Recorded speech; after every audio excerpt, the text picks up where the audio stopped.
Hi, in this video I'm gonna talk about Unity's authentication service and player account, uh, how to sign in and keep player credentials into the cloud to store player data and everything.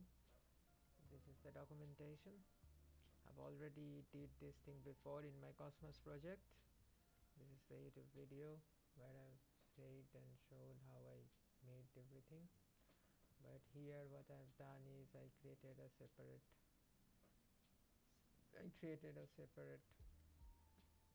project named UGS experimental. It's in GitHub, and I have just made this authentication with player account so that I can use this as a template for any project in the future I want.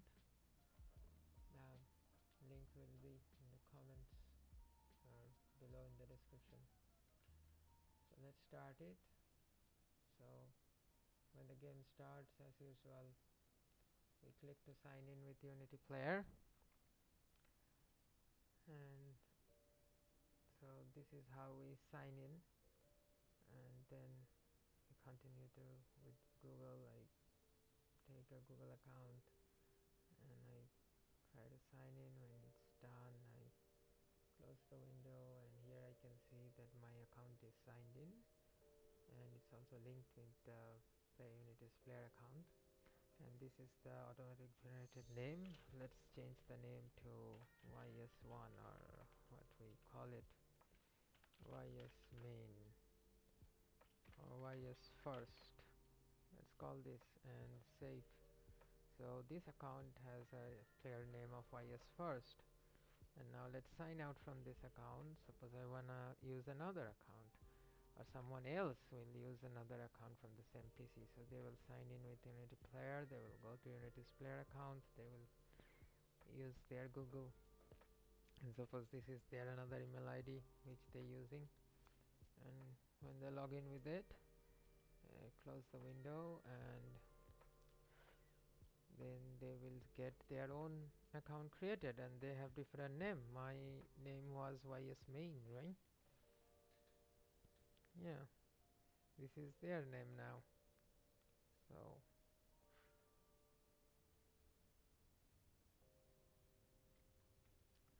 let's change their name, and let's call these Chupu. And I'm sorry, my electricity just cut.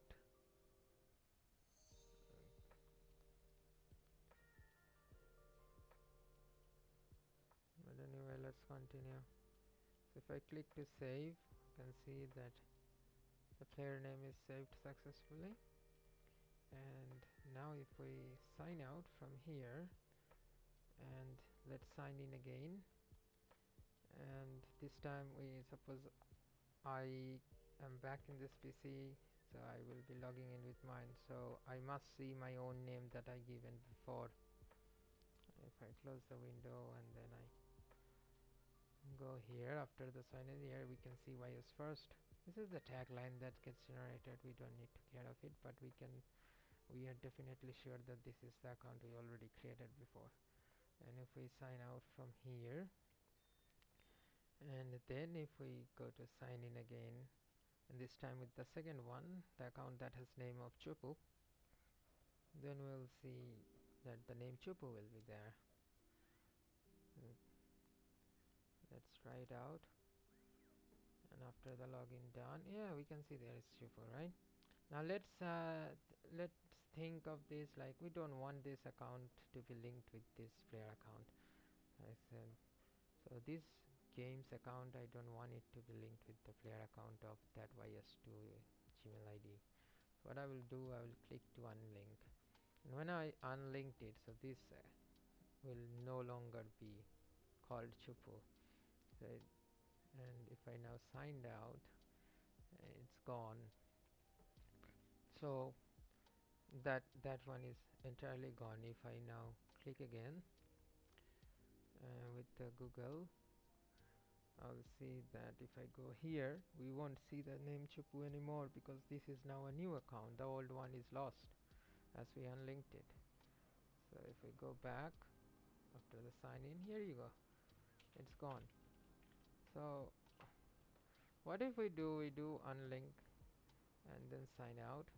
And now suppose we start, some players start the game and they really don't want to sign in at the very beginning. They want to try out the game and then want to sign in, so they can just sign in anonymously. It won't, it will create an automatic anonymous account, and then they can give it a name Chupu, and they can keep playing their game, and after they are done playing, whenever they want, they can link it, and they will go to link, they will use their own email ID, and when they use it, here we go, and their account will be connected.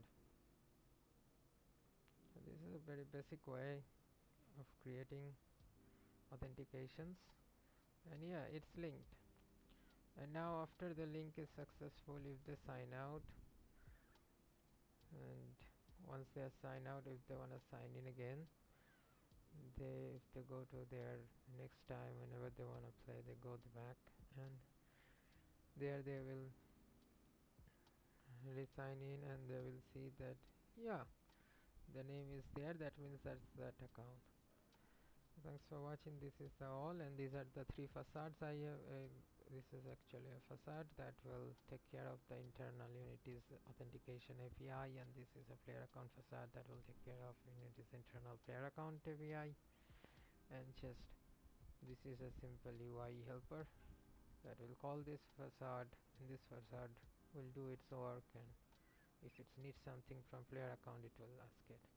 I've created the player account separate because there are, as we saw, Google, Apple, Facebook. So for every different kind of sign-in options, we can create their separate class. In this way, we are reducing the number of codes in a single class. Otherwise, all these codes need to be in here, and it would become really big class. It's already quite big, but it only does the authentication purposes. So yeah, I will put the link in the descriptions. And the main reason I have done this is, actually I'm gonna implement multiplayer in my Tank Ranger project. So this is just the authentication part. I will soon upload videos related to how I made multiplayers in the Tank project and the Rangers project. Thank you.